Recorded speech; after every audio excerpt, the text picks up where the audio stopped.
بسم اللہ الرحمن الرحیم۔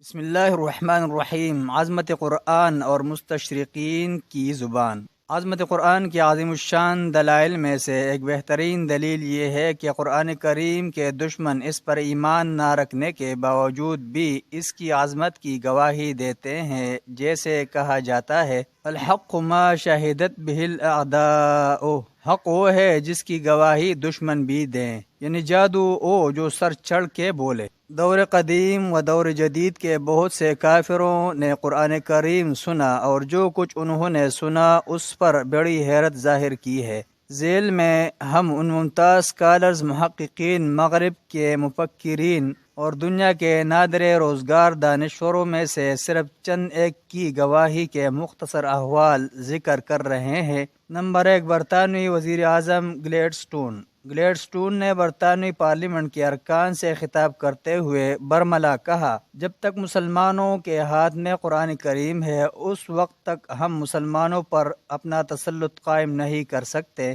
لہٰذا ہمارے لیے اس کے علاوہ کوئی راستہ نہیں ہے کہ ہم قرآن کا وجود ختم کر دیں یا اس سے مسلمانوں کا تعلق قطع کر دیں۔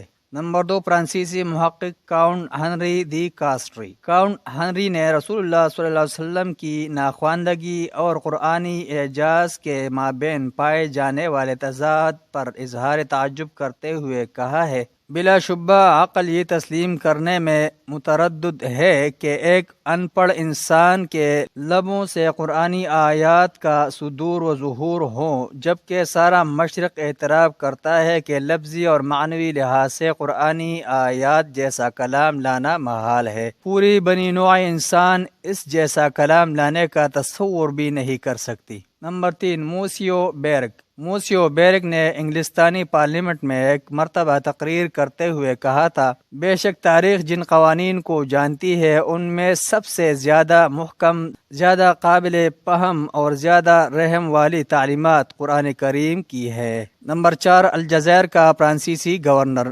الجزائر پر ناجائز قبضے کی 100 سالہ تقریب کے موقع پر فرانسیسی گورنر نے کہا، جب تک الجزائری مسلمان قرآن کریم کی تلاوت کرتے اور عربی زبان بولتے رہیں گے ہم ان پر غلبہ نہیں پا سکتے، لہٰذا ہم پر واجب ہے کہ قرآن کریم کا وجود مٹا دیں، مسلمانوں کو قرآن سے محروم کر دیں اور ان کی زبانوں سے عربی نکال کر اس کا قلہ قمع کر دیں۔ نمبر 5، فرانسیسی وزیر اعظم لاکوسٹ۔ جب وہ الجزائر کے شاہ سوار مجاہدوں سے عاجز آ گیا تو اس نے کہا، میں کیا کر سکتا ہوں، قرآن کریم تو فرانس سے بھی زیادہ طاقتور ہے۔ اس سلسلے کی مزید تفصیل کے لیے دیکھیے محمد رسول اللہ صلی اللہ علیہ وسلم اغیار کی نظر میں، تصنیف مولانا محمد حنیف یزدانی رحمہ اللہ، طبع مکتبہ نظیریہ لاہور۔ قرآن کی عظمت اور اس کے معجزات، اسلام کی سچائی اور سائنس کے اعترافات، فضائل قرآن مجید، اسلام ہی ہمارا انتخاب کیوں، محمد حنیف شاہد، طبع دارالسلام۔